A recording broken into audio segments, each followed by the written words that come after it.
Okay mga katropa, ngayon titira naman tayo ng sniper. Yan, sniper po. Ang gagawin po natin sa sniper ay lining. Ito po, lining niya. Ito po yung dating lining ay touch housing kasi madulas na daw. Ito po yung dating lining niya.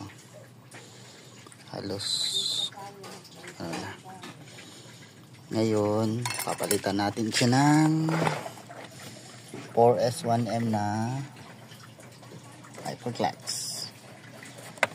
Yan po siya. Tapos may bago po tayong Yamaha genuine na lining. Ang kinaibahan na po nito ay standard is 4 lang ang spring. Ito po siya 5. Tapos ito po yung miming namin. Miming! Ayaw! Ito po. O, ito po maganda. 5 spring na siya. Ito 4 standard. Okay. Let's go!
Parang peke ito ah.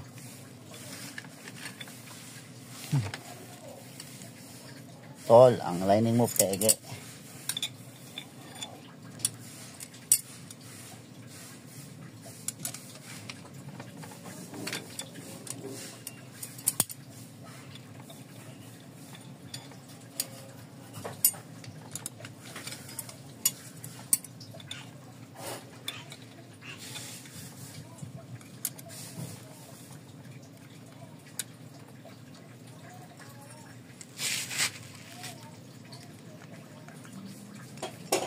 Ito tatanggalin natin, lipat natin sa kabila.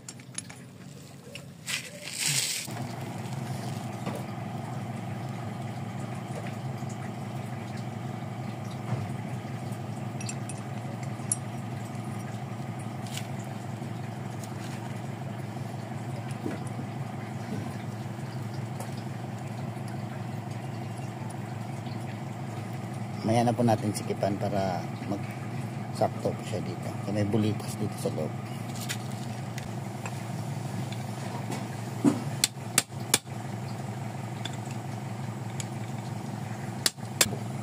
Gear nito dapat magsakto niya.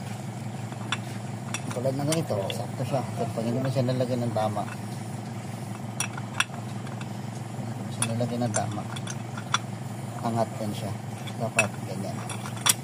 Pasok na pasok. Tapos yun na lang siya adjustin.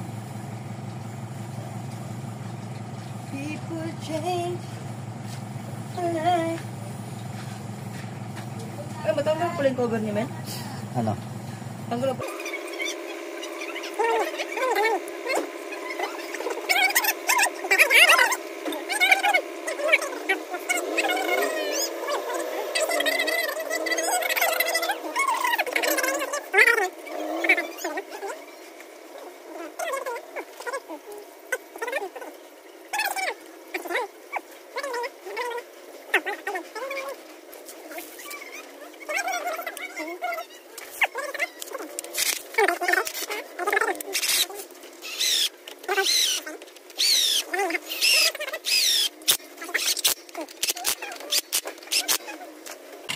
Mukin mo ko.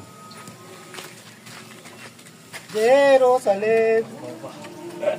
Ano pa, malayo masyado na? Alright.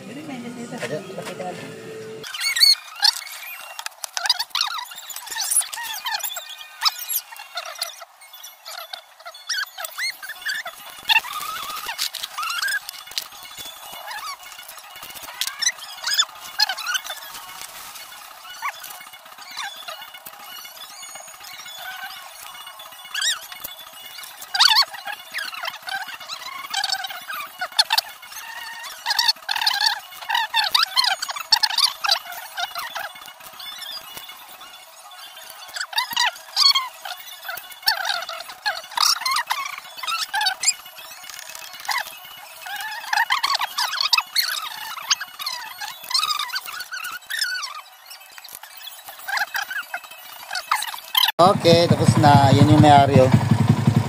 Yeah. Posposero. Ay, banking. Bankingan.